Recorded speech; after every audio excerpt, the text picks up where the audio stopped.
কক্সবাজার থেকে উড্ডয়নের পর চাকা খুলে পড়ে, অতঃপর নিরাপদে ঢাকায় অবতরণ। আপনি কি কখনো ভেবেছেন আকাশে উড়ন্ত অবস্থায় হঠাৎ উড়োজাহাজের একটি চাকা খুলে নিচে পড়ে যেতে পারে?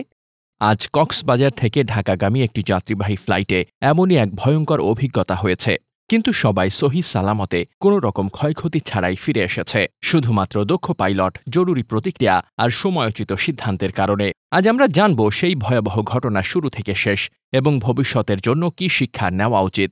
আজ ১৬ মে ২০২৫ শুক্রবার দুপুর ১টা বেজে ২০ মিনিটে কক্সবাজার আন্তর্জাতিক বিমানবন্দর থেকে ছেড়ে আসে বিমান বাংলাদেশ এয়ারলাইন্সের BG436 ফ্লাইটটি।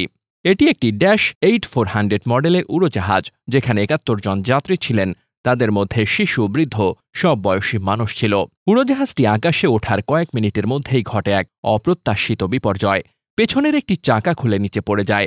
প্রথমে বিষয়টি যাত্রীদের কেউ টের পাননি, তবে কন্ট্রোল ইন্ডিকেটর সিস্টেমে সমস্যার সংকেত পেয়ে তৎপর হন পাইলট।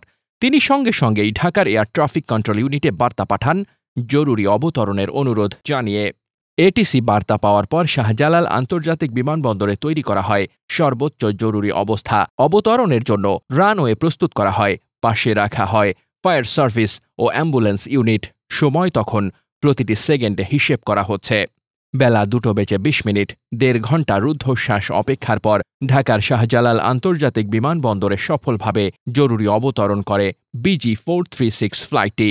অবতরণের সময় উড়োজাহাজটি খানিকটা একপাশে ঝুঁকে পড়ে, কারণ একটি চাকা অনুপস্থিত ছিল। কিন্তু দক্ষতার সঙ্গে ভারসাম্য বজায় রেখে বিমানটিকে রানওয়েতে নামিয়ে আনেন পাইলট। পরে বিমানের দরজা খোলা হয় এবং যাত্রীদের নিরাপদে নামিয়ে আনা হয়।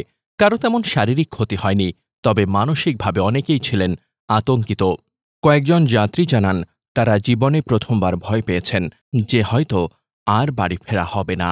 বিমান বাংলাদেশ এয়ারলাইন্সের পক্ষ থেকে জানানো হয়েছে, ঘটনার পরপরই তাদের ইঞ্জিনিয়ারিং টিম ঘটনাস্থলে পৌঁছে যায় এবং বিমানের অবস্থা পরীক্ষা করে।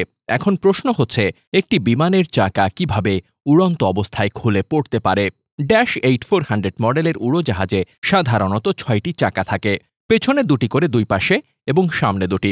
এই ঘটনায় পেছনের একদিকের একটি চাকা খুলে নিচে পড়ে যায়। বিমান প্রকৌশলীরা জানাচ্ছেন, একটি চাকা না থাকলেও অবতরণ সম্ভব, তবে ঝুঁকিপূর্ণ। চাকা খুলে যাওয়ার সম্ভাব্য কারণ হতে পারে যান্ত্রিক ত্রুটি, নাট বা বল্টু স্ক্রু ঢিলা থাকা, দীর্ঘদিন ব্যবহারের ফলে যন্ত্রাংশ দুর্বল হয়ে যাওয়া, ইনস্টলেশনে ভুল।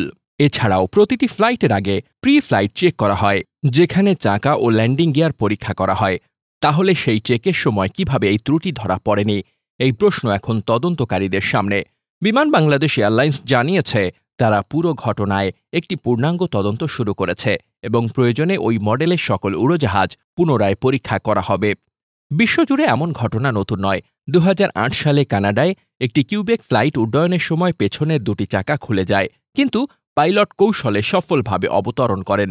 ভারতের একটি অভ্যন্তরীণ ফ্লাইটেও একবার চাকা ফেটে যাওয়ার পর জরুরি অবতরণ করা হয়।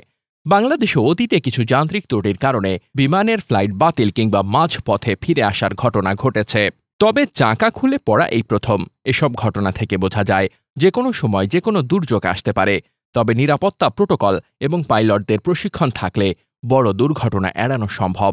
এই ঘটনা আমাদের এভিয়েশন নিরাপত্তা ব্যবস্থা নিয়ে আবারও ভাবতে বাধ্য করে।